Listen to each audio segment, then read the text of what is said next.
The greatest comic movie of all time? Is it gonna win a freaking Academy Award? All this and more up next. Well. Here we are again. Back in the tangled web of the Spider-Verse. And what a delightfully chaotic, visually stunning, and emotionally daring web it is. Spider-Man.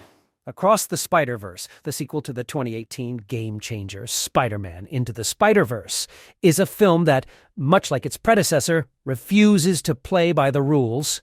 And thank heavens for that. Finally, a decent Marvel film.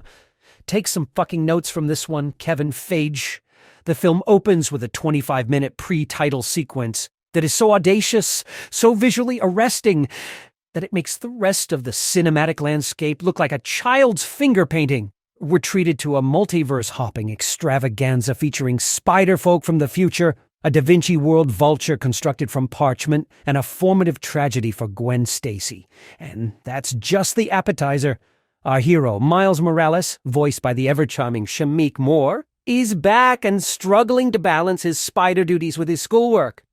The poor kid can't even get through a math test without having to zip off to some alt-dimension megacity to stop a villain of the week turned multiverse threat. It's a tough gig, but someone's got to do it.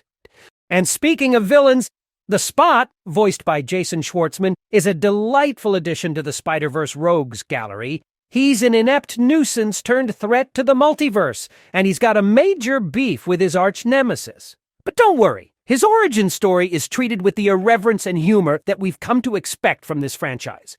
The animation in this film is quite simply a feast for the eyes. The living comic book aesthetic has been refined and advanced exponentially, with action sequences that are thrillingly dynamic and acrobatic. It's like watching a comic book come to life, but better because it's moving, and there's sound and you don't have to turn any pages. But let's not forget about the heart of this film, the relationships. Gwen Stacy, voiced by Haley Steinfeld, gets a lot more screen time in this installment, and her friendship with Miles is a highlight of the film. Their bond is tested as they navigate the challenges of the multiverse and the Spider Society, an elite strike force led by the humorless Spider-Man 2099, voiced by Oscar Isaac. The film also doesn't shy away from tackling some heavy themes. Growing up and finding yourself is hard, and so is parenting, especially when you have to let go of your kids so they can find their own way. And then there's the question of fate versus free will, of whether we are bound by the stories that have been written for us or whether we have the power to write our own. In the end, Spider-Man Across the Spider-Verse is a triumph. It's a film that is willing to shred the lore from top to bottom and weave it back together again in new, surprising, and wildly entertaining ways. It's a breathlessly beautiful achievement, not just in animation, but also in comic book movie storytelling. It's a film that dares to imagine another way, and in doing so, it becomes a radical act of self-determination. So, if you're looking for a film that is visually astonishing, emotionally daring, and filled with enough wit, imagination, and thrills to fill several worlds, look no further than Spider-Man Across the Spider-Verse.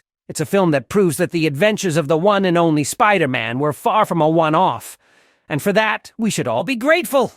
Now, if you'll excuse me, I have a date with a bucket of popcorn and a second viewing of this spectacular sequel. Oh, shit. Forgot one more thing. Prepare to be left hanging till the sequel to this film hits screens next year. Yes, there are half-complete character arcs and massive, dangling plot threads. But isn't that part of the fun?